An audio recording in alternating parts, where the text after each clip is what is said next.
Good afternoon, everyone. I'm Shannon Dicus, the Sheriff of San Bernardino County. That's SHANNONDICUS.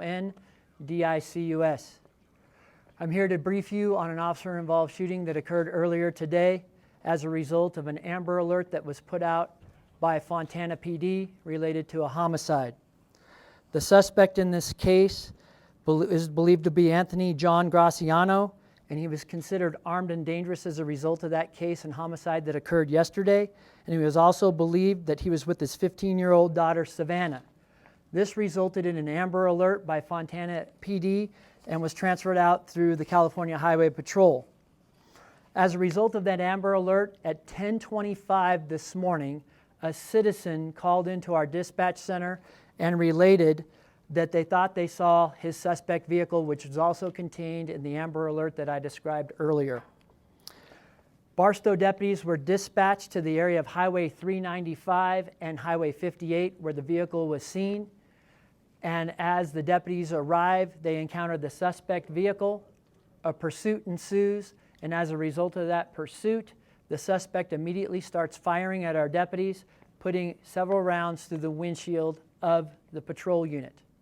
The pursuit continues on Highway 58 to I-15 in the area of Linwood, where a second unit is involved, the suspect firing back at our deputies the entire time, and at which time the suspect ends up shooting the second pursuing vehicle, causing the vehicle to become disabled.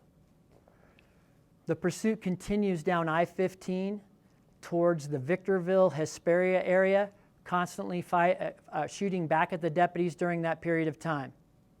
As they get into the area of Main Street, and what we're talking about is the southwest corner of Main where it intersects the I-15, it appears that the suspect goes off-road. Several jurisdictions at this time are involved in the pursuit, and the deputies attempt to contain the suspect in the triangle that's made by the off-ramp, the I-15 freeway, and the Main Street bridge that goes over the top. As a result of that, a firefight ensues. During that firefight, the suspect vehicle comes to rest, at which time a subject exits the passenger side of the vehicle wearing tactical gear. That subject starts to run towards sheriff's deputies, and during the gunfire goes down. Sheriff's deputies immediately go to clear the vehicle so that they could clear the vehicle, make it safe, and render medical aid. At which time, they contact the subject wearing the tactical gear, and we believe that both the suspect in the vehicle and the person that's contacted with the tactical gear, that person is our 15-year-old juvenile, Savannah. The suspect, we believe, is Graciano in the driver's seat of the car. This all still needs to be confirmed and is preliminary information, and we will confirm it through the coroner's office. But as the deputies go up and render medical aid and realize that this is Savannah in the tactical gear, they immediately transport her to a local area hospital. At 11:52 hours, Savannah is pronounced deceased. This investigation is going to take at least 24 hours before we're able to provide you with more information as to what happened and exactly what the circumstances are as it relates to the officer-involved situation. But at this time, both Anthony Graciano and Savannah are deceased. Are there any questions? Yeah, Sheriff, recount again how the girl wound up being in the way of the bullets. Well, a subject that entered, we did not knowing it was a girl initially, was wearing tactical gear. This is in the middle of a firefight. Right. Shooting back and forth with the with Mr. Graciano, and she's in the middle of that. Right. There may preliminarily, again, there may be some indications that the passenger of the vehicle, which we believe is Savannah, may have been also involved in some of the fire exchange. What do you mean by that? What information do you have on that? There may be some information that the passenger was involved in firing back at the deputies, and we're still trying to confirm that at this point. You believe it's true? We don't know. It is so early in this investigation, folks. This is highly complex. It covers, as you can imagine, the number of miles coming out from Highway 58 and 395, all the way from the Barstow area coming back here. Very substantial investigation. multiple scenes in terms of where these shootings occurred and ultimately ending up out here. Sheriff, Yes, or sir. any of the deputies that were involved or any of their cars have video cameras, body cam video, anything else like that? Are you pulling that now to analyze it? Yes, that we're analyzing the video, where the video came from or the airships above it that were actually above the pursuit itself. So Sure. you've got ground and you've got air on this thing, what, tracking it almost the whole way?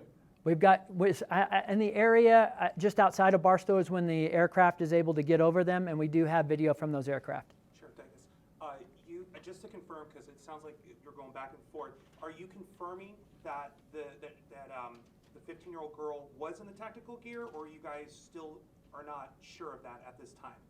No, I'm confirming that the 15-year-old girl was in there. As far as her identity, officially that goes through the coroner's office. Okay. Preliminarily, it does appear to be her. And then second question, the person wearing the tactical gear that was coming at deputies, did they have a weapon on them? At this time, I don't have that information. I'm not sure. We're still reviewing the entire scene. Multiple weapons inside the car with the suspect who died, I take it? The only weapon that we're able to confirm right now is a rifle taken from the suspect vehicle. Do you know how many times the team was actually struck by gunfire?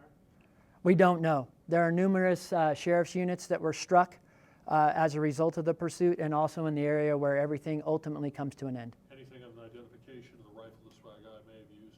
Not at this point.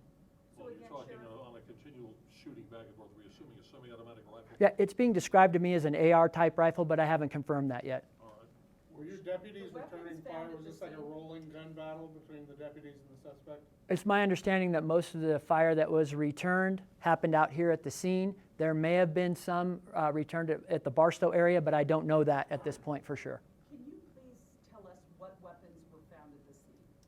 There is a rifle that's found at the scene. What type it is, I'm just being told it may be an AR type rifle, but I haven't confirmed. This is all preliminary at this time. The chase Inside of the truck? Inside of the truck. So there were no weapons found outside or on the second person? At this point, I don't know what the crime scene looks like. I haven't received that information. So there is the possibility that there was a second weapon involved? At this point, I don't know that. I have to find out what the investigators actually bring back as a result. It's a substantial crime scene. And Sheriff, can you describe what the second person, that's a female, what did the body armor look like? It looked like what we consider what we call a plate carrier on the front of the person, and then also a tactical helmet. Wait a minute, hold it. Are you saying she was wearing body armor with trauma plates in front?